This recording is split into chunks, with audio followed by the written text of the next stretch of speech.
How's it going, guys? Welcome back to another video here at Baldcafe, sponsored by Leaf Shave. I have a little surprise box here from Leaf Shave, but I'm not opening it yet because I'm planning an epic trip to share with you guys what's inside there. In this one, we're doing a reaction video. We're going to have some fun. As always, there are going to be a few points in here that we can learn from, help you guys through those balding journeys bravely and confidently. Beating balding. This one posted 14 years ago.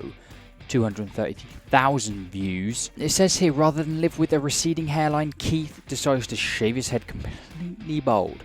Unfortunately, his parents don't agree.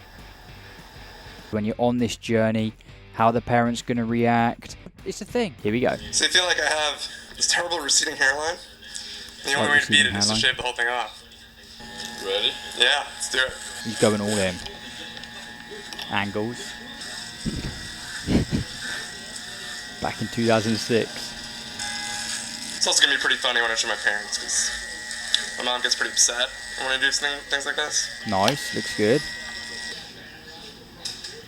Proper professional job. Here we go. When I was out before, I forgot my hair. Oh no! No! No! I seem to have left it at the barber.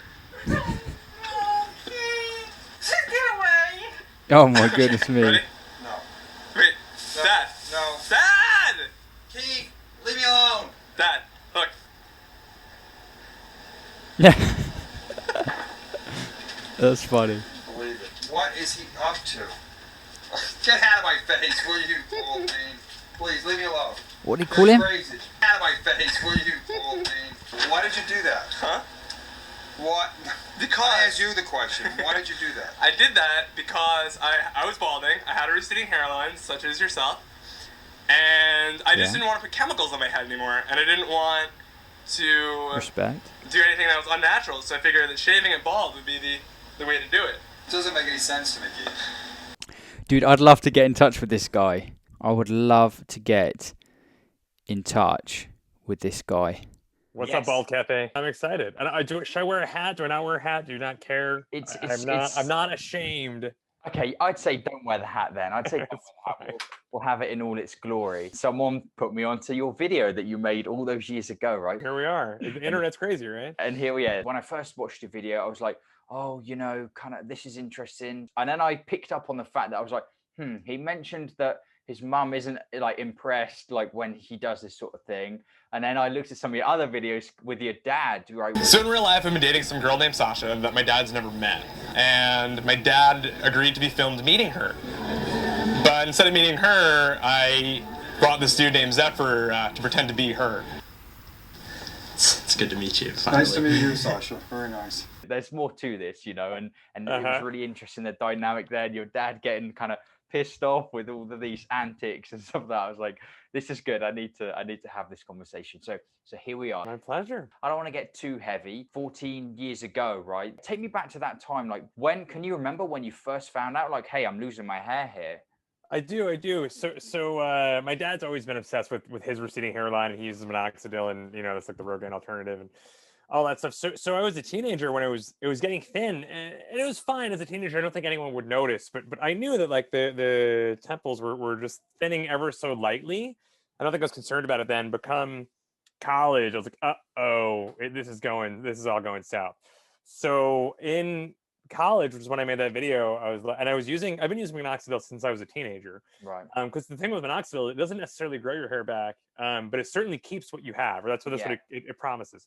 Yeah. So I was putting that shit on, and around the time of the video, like, if anyone who uses minoxidil knows, it like stains your pillow and it smells weird, and it's just bad news. Then I remember I was reading the book The Game by Neil Strauss, which is about picking up chicks. Yeah. And he says, like, just shave your head bald. And I was like, all right, I'm doing it. So I made that video of like, no more of these chemicals. I'm just gonna own it. I'm gonna go bald, just shave my head.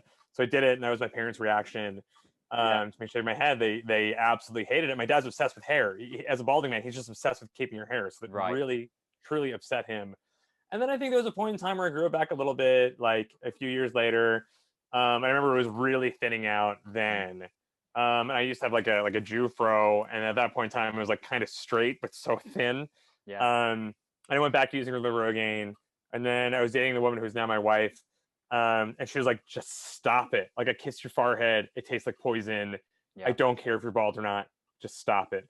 So at that point, I stopped using it and I started shaving my head bald. And then I'd been shaving my head bald for like 5 years up until COVID and the pandemic. And I was just like, who gives a shit? You don't see anyone. I'm too lazy. Like, I don't even shower anymore. So I just totally stopped and I grow back. And that's where we are now. I think normally I like a buzz. You keep a buzz. That's less maintenance than shaving it. I mean, shaving, you got to do it like twice a week. Yeah. That's what I would do if I wasn't lazy. So I know I'm being interviewed right now, but I would normally have a Jason Statham sort of. I would describe you as like you're in the final form, you know, where you're at that stage. You're like, you know what, I just don't care about this anymore. 35 years old. I'm married with 2 kids. Who gives a shit? I got bigger fish to fry, which is fortunate. I'm not self-conscious about it anymore. I think that's the story arc, right? You just don't want to be self-conscious about it. I think you're absolutely right. I noticed that in your video and kind of what you were doing with the different, like the comedy element in some of your videos and stuff like that, you seem quite confident. So, I love to sit around chat, but I gotta go to the gym.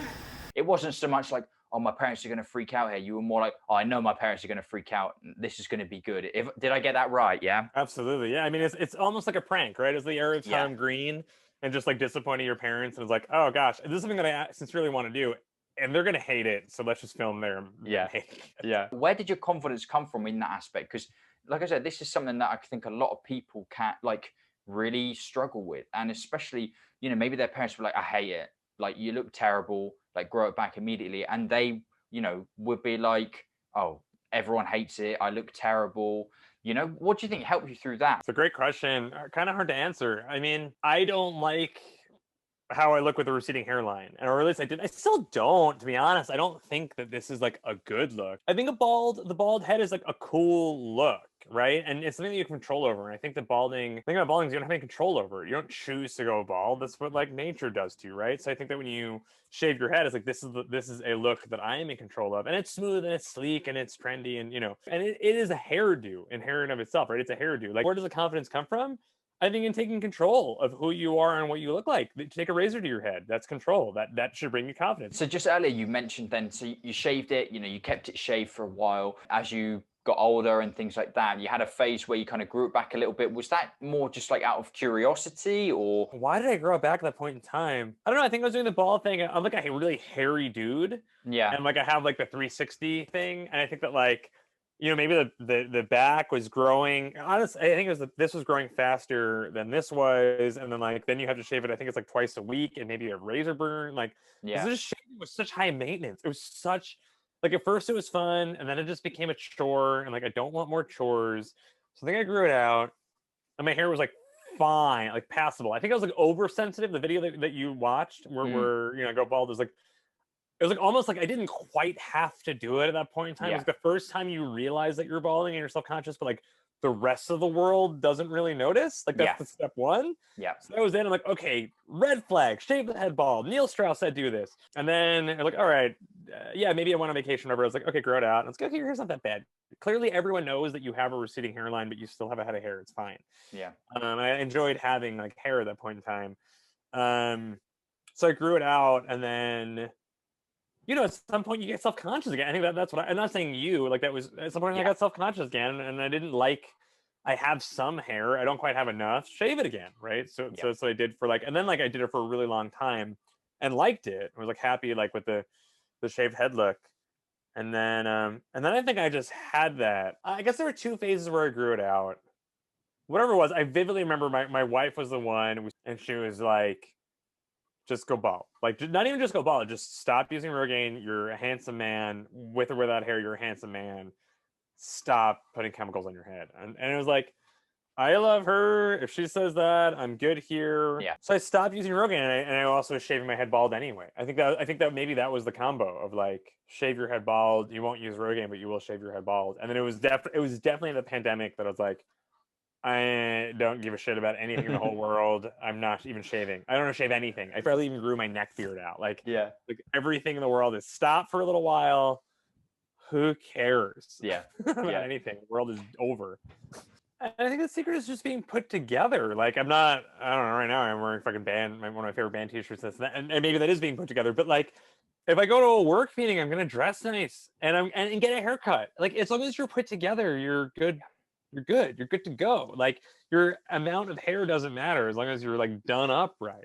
Yeah. You know, I think that's the secret, right? Is like dress cool. Like enjoy what you look like. I've got to just, ask you a little bit about your career and things like that as well, because it's just kind of cool, to be honest, to see Sure. you kind of uploading different videos like 15 years ago and things like that.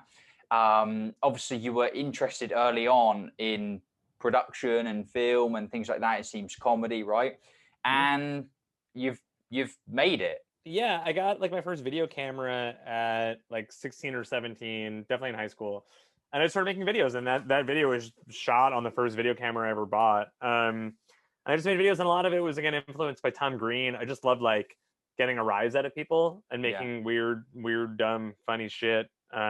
So I just did that for fun for a really long time. Then I went to college, and then all my friends were in film school, and they were just like, their homework was making dumb videos. I'm like, I make dumb videos, but it's not my homework. Like I want that to be my homework. Why am I getting into radio? I really want to make videos. I just love videos, right? So I transferred into the Tisch School of the Arts, which is like a pretty good film school. I started making videos there, and then I got an internship at MTV. And from there, I've just been working in TV ever since. And now I'm an executive producer, showrunner. I think It's kind of cool, because it's not every day that you can meet someone who it was kind of documented early on the internet that was what you were interested in, kind of, and wanted to go into. And hey, and reached out, and here you are doing it. So that was just cool. Thanks, man. And I think it's the fun part, and I like to tell people this, is that this is something that I did for fun. And then I got a job as an assistant, like a PA or intern, entry-level job, like getting lunches and shit. And then those people knew that I was making these videos, and they liked them. And then like they just kind of merged at the top, and now I get to make videos for a living, and I make like TV shows. Brilliant. Thank you so much. Thank you so much.